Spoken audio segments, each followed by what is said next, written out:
Lipton Tea and Lipton Soup present Inner Sanctum Mysteries.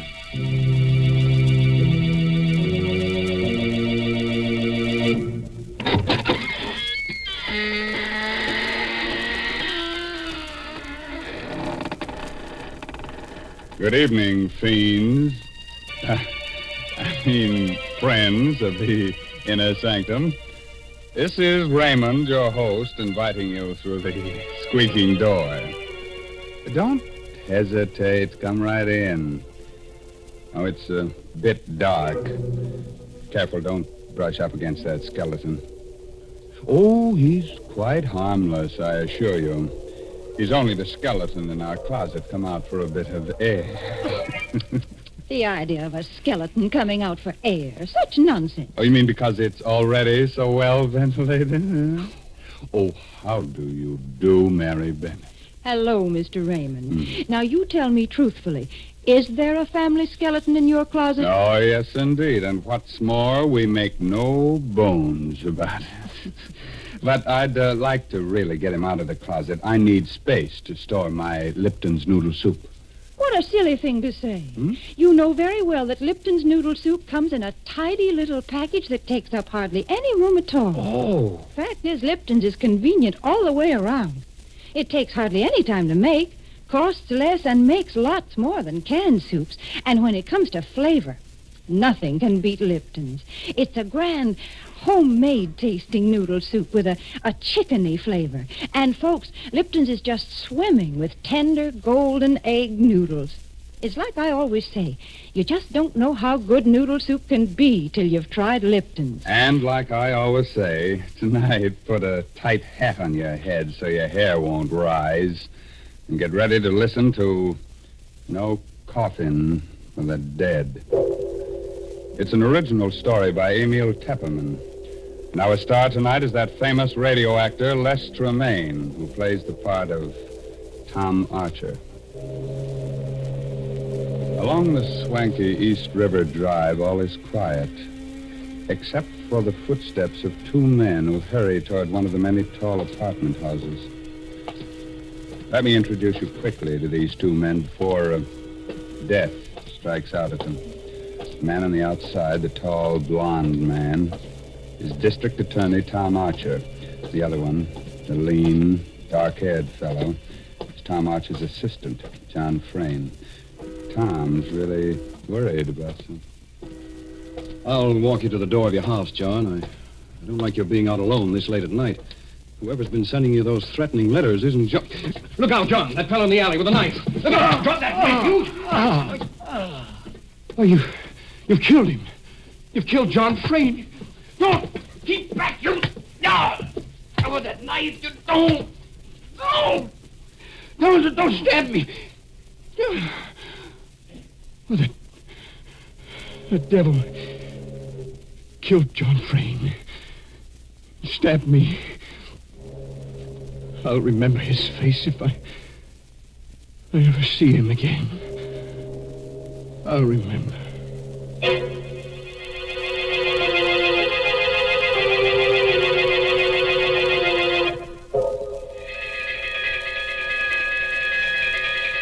When I began to regain consciousness after that attack, I was lying on the ground at the mouth of the little alley near John Frayne's home. A fussy little ambulance intern had just finished working over me. There was a small crowd around me, and I glimpsed the face of Detective Inspector Lambert just behind the intern. There. Feel better now, Mr. Archer? How is he, Doc? I about got him fixed up, Inspector Lambert. I think he'll be all right. He's conscious now. Can I talk to him? Yeah, but better not move him for a few minutes till the shock wears off. How are you, Mr. Archer? Well, pretty good. I feel like a mummy with all these bandages. Yeah, both hands. What did they do? Jump you with knives? Oh, we were passing the alley. John and I... John? What happened to John Frayne? Speak up, Inspector. What happened to John? Now, take it easy, Mr. Archer. John's dead. They got him in the back. Right through the heart. Oh, merciful heaven. John? Did you get a look at the killers, Mr. Archer? Could you identify them? Well, there was only one man. He came out of the alley. He stabbed John, and then he swung at me. I didn't have time to go for my gun, so I caught the blade in my bare hands. He ripped the knife away and stabbed at me. I don't know how many times. 6 stab wounds, Mr. Archer. You're darn lucky none of them hit a vital spot. That was a brave thing, grabbing the knife with your bare hands. Probably saved your life. That's the mistake the killer made, leaving me alive. I've seen his face. I'll catch up with him, if it takes the rest of my life.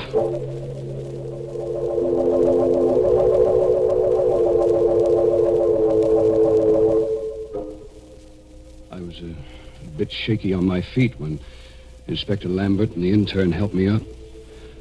But I insisted on going over to where the body of John Frayne lay, covered with a white sheet. And then I saw Susan, leaning against the great comforting bulk of old Mrs. Hogan, her housekeeper.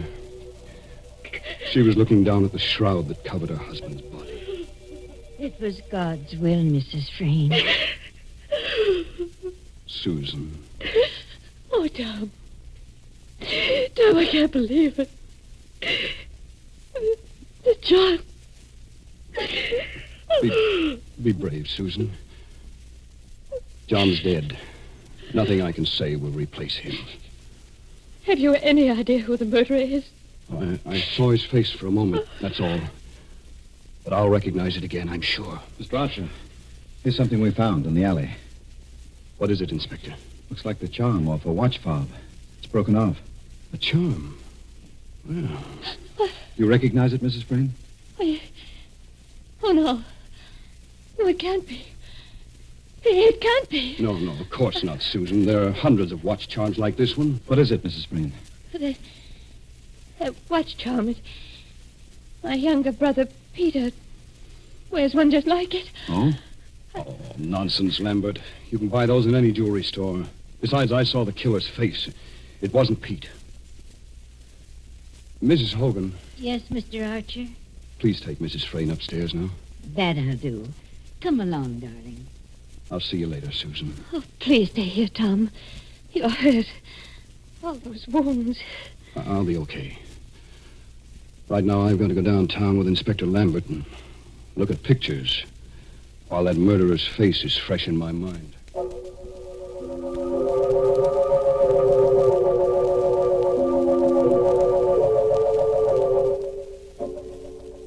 At headquarters, I looked through hundreds of pictures in the Rogues Gallery. It was just 2 hours before I came upon the photograph. Lambert, this is our man. You're sure? Positive. I'll never forget that face. Turn it over. Let's see the name, quick. Right. Bart Hogan. Good heavens. Bart Hogan. That would be the son of old Mrs. Hogan, the Frayne housekeeper. Lambert and I both remembered the case of Bart Hogan. It went back 5 years before John Frayne had married Susan. Bart Hogan had lived with his mother, both working for Susan's father. One day, Bart Hogan had snatched up a kitchen knife and attacked Susan's father with mad fury. Only John's lucky arrival had saved the old man. John subdued Bart Hogan. The mad youngster had been committed to the state asylum for life. But he had escaped 7 months ago.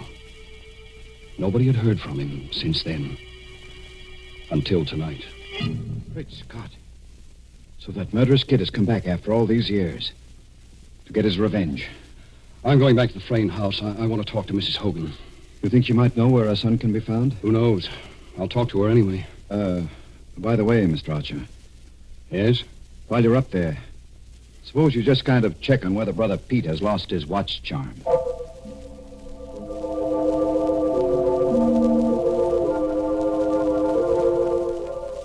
The Fraynes occupied a top-floor duplex in the riverfront apartment house.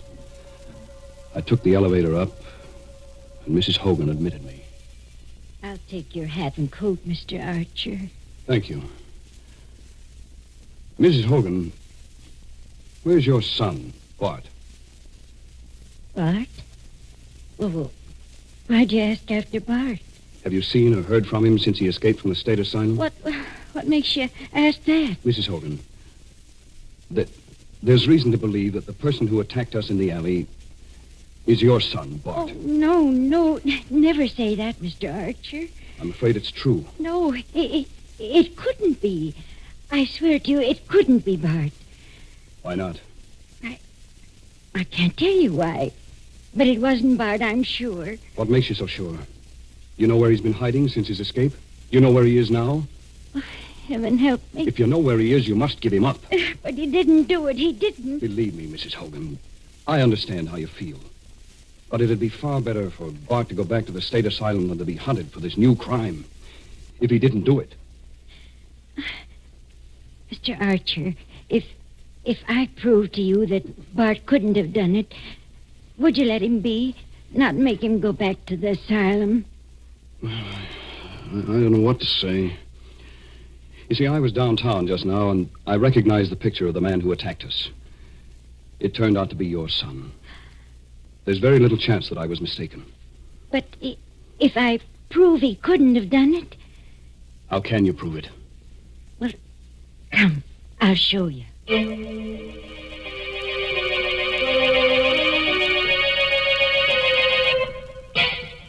Her usually ruddy face was drained of blood as she led me up the stairs to the upper floor of the duplex, and then along the hall to her room. I always keep the door locked. Go inside, please. Well, I don't see anything in this room, Mrs. Hogan. Well, over here, please, the closet. Is that you, Ma? Is that you? It's all right, Bart, darling. I brought a good friend. Good heavens. You've been hiding him here in this closet? For 7 months now.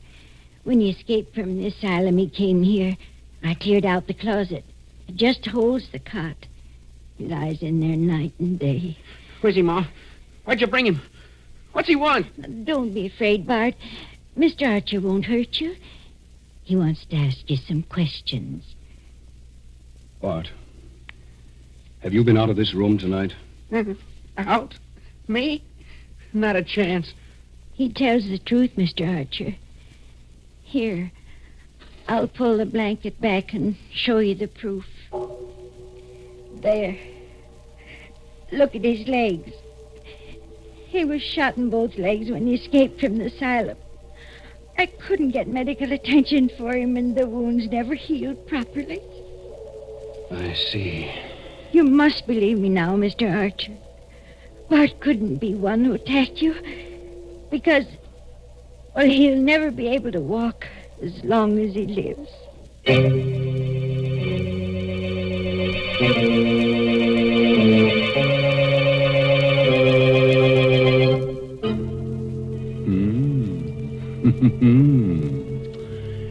Well, now, if Bart Hogan didn't do it, and mind you, I said if, then who did kill poor John Frayne?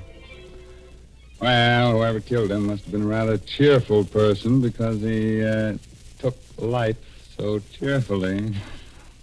Cheerful indeed. Mr. Raymond, you've always had such gruesome thoughts on your mind, you wouldn't recognize something cheerful if you met right up with it. Oh, now, Mary, aren't you being a bit unfair? No, I'm not. You just don't know what folks like. But you listen to me, because I'm going to make a suggestion that'll please everyone. All right.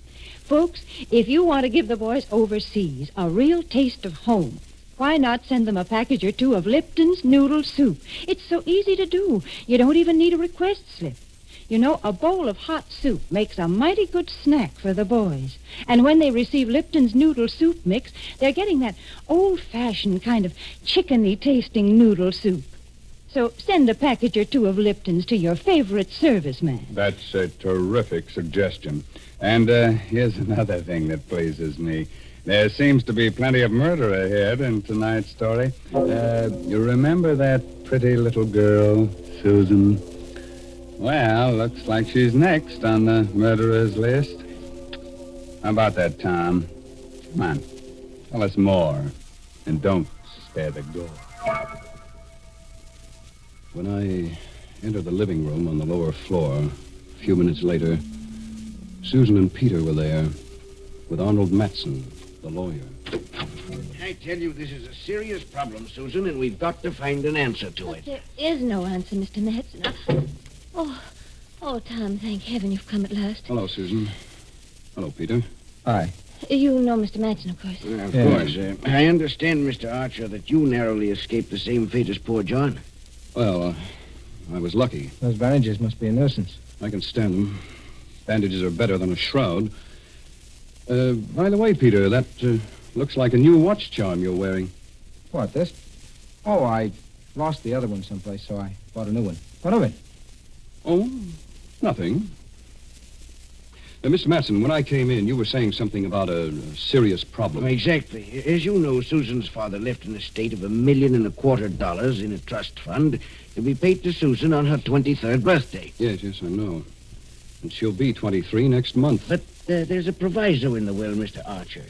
In order to receive the inheritance, Susan must be married and living with her husband on that date. Please, Mr. Madsen, I don't want to talk about the money. Yes, but don't you see? You'll lose it all. The will distinctly says that you must be living with your husband. If not, then the money goes to 8 charities, except for $50,000 to Peter. I don't care. I don't care what happens to the money. Without John, it doesn't matter. Well, Peter, it'll be a break for you.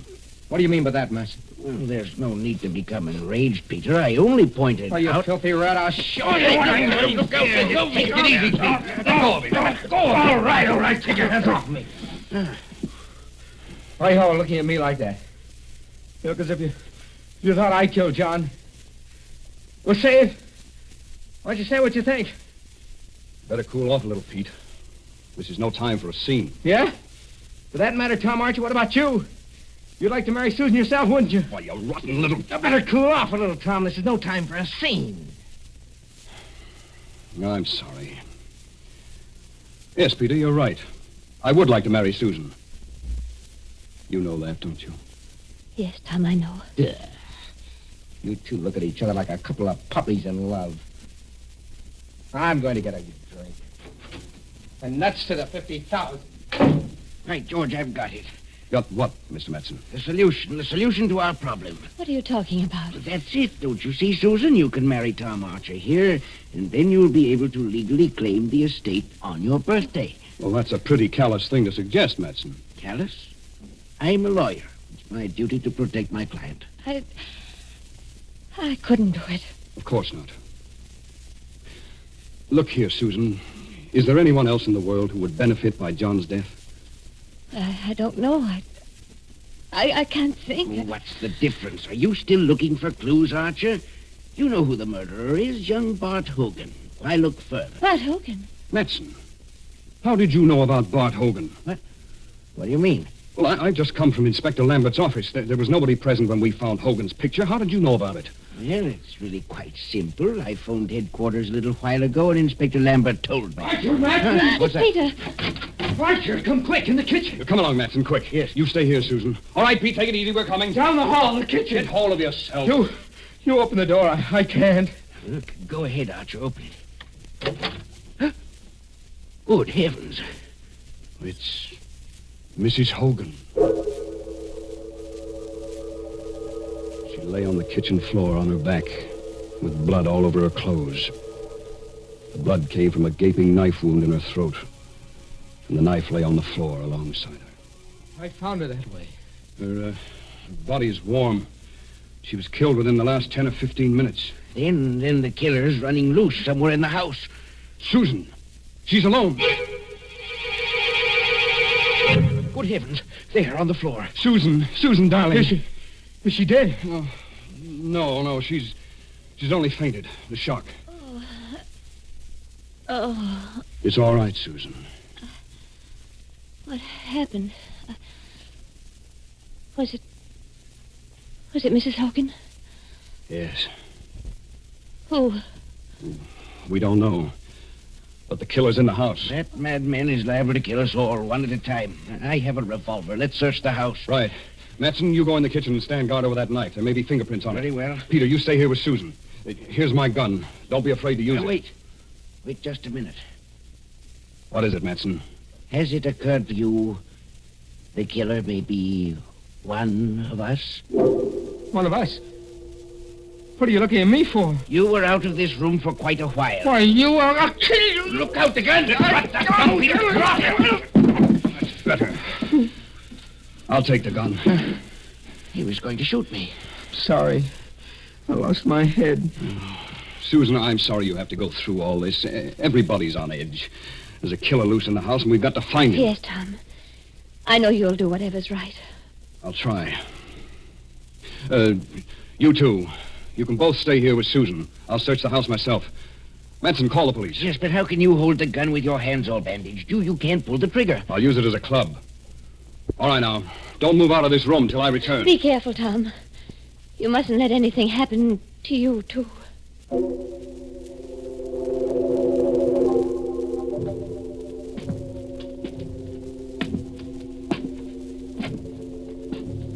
I went slowly up the stairs to the upper floor, gripping the gun by the barrel in my bandaged hand.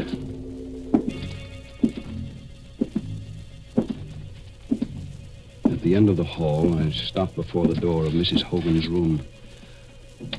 I opened the door with the keys. Inside the room, the closet door was open. Bart Hogan was still lying on his cot. He must have been expecting me. His eyes were wild with terror. He had a long pencil clutched in his right hand, the only weapon he could find to use against me. His left fist was clutched into a tight ball. He watched me, stiff with fear, as I moved slowly toward him, across the room. Keep away from me.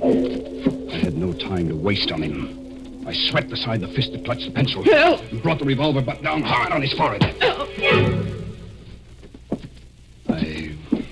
I went over to the window, opened it. Then I went back to the bed and pulled the sheet, pulled it away, lifted him.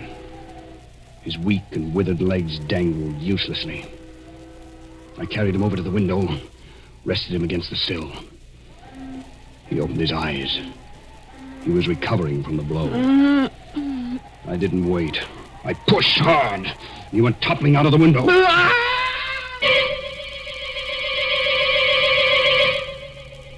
I leaned over and saw the body strike against the 10th floor setback, then go hurtling into the air and smash down upon the pavement far below. There wasn't enough of him left to perform an autopsy on. They'd never know his legs had been no good, that he hadn't been able to walk. Everything would be easy sailing from here on. Susan would marry me to save the estate. $1.25 million. Oh, I'd been clever enough. When I called out that fake warning at the mouth of the alley, I myself stabbed John in the back. Then I slashed myself up. They'd taken my story at face value, Lambert and the others.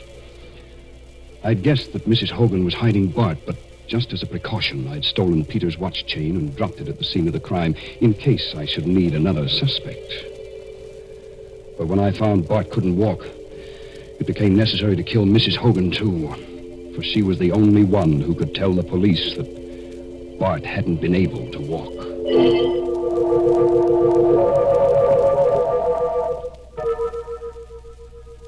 All I had to do now was go down and say I'd found Bart, we had fought, and he had fallen from the window. The perfect crime. I took one more last look down into the street, where a crowd had gathered around Bart's body. I was able to make out the figure of Inspector Lambert bending over what was left of him. And I saw Lambert force something out of the clenched left fist of the dead body. In a flash, I remembered that feeble little pencil with which Bart had tried to defend himself. I pulled in my head from the window and glanced across to the closet. I saw it at once. A small white scratch pad. I rushed across the room and snatched up the pad. And there, on the topmost page, were the indentations of what Bart Hogan had written on the page and then had torn off. I could read it clearly. I could almost imagine his terrified voicing of the frightened appeal as he wrote it. Archer was here. He means to kill me. He wants them to think I killed John Frayne. That I can't walk. I've got 2 bullets in my legs. For God's sake, save me. Bart had written that note, meaning to throw it out the window. But I had come back too soon for him, and I had thrown it out of the window for him. I went back to the window and looked down. I saw Lambert peering up. Then he turned away and hurried toward the entrance of the building. He's coming for me. There's only one thing for me to do now. I've locked the door. It'll take time to break it down. In the meantime, I've taken the bandage off my right hand. I'm writing a full account of tonight's work. I gambled for a fortune, and I lost.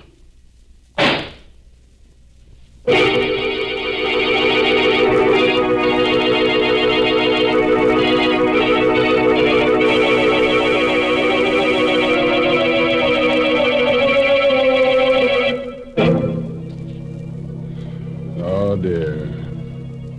And I loved that boy so. Yes, sir, he seemed like such a nice young man. Well, his trouble was he tried to commit the perfect crime without first practicing up on minor crimes. He should have started by stealing watermelons and then maybe tried his hand at robbing mail trains. Mr. Raymond, what are you suggesting? And just when I was getting ready to tell people to send a bowl of soup to the boys overseas. Wouldn't the soup get cold by the time it arrived? Oh, of course not. Why, Lipton's noodle soup mix comes in a flat package. You simply send it along to your favorite soldier. And he'll be pleased by your little gift because this noodle soup is just like a taste of home. So enclose a package or 2 of Lipton's the next time you write to him.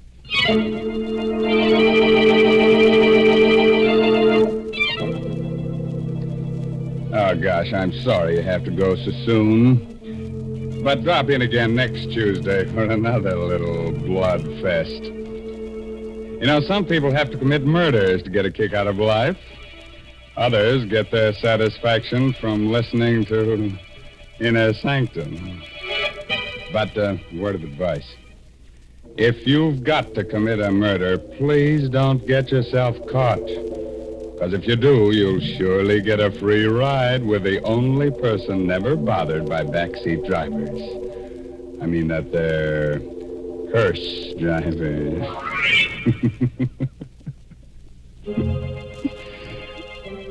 By the way, this month's Inner Sanctum Mystery novel is A Time to Die by Hilda Lawrence. Now, I guess it's time to close that there squeaking door until next week when Lipton Tea and Lipton Soup bring you another Inner Sanctum Mystery directed by Hyman Brown. So until then, good night. Pleasant dreams.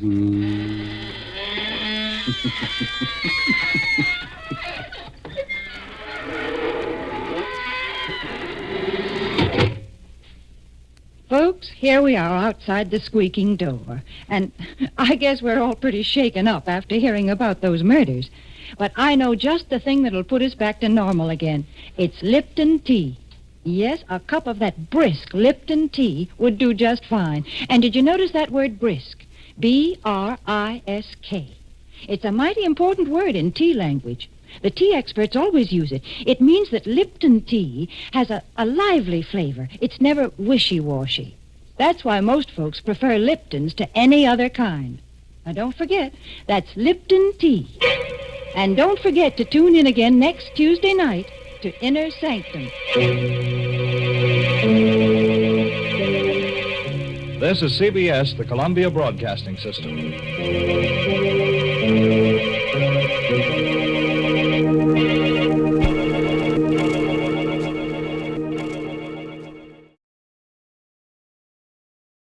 This is Watch Waddle Cartoons on the Baba Ghoulie Radio Show, signing off for the evening.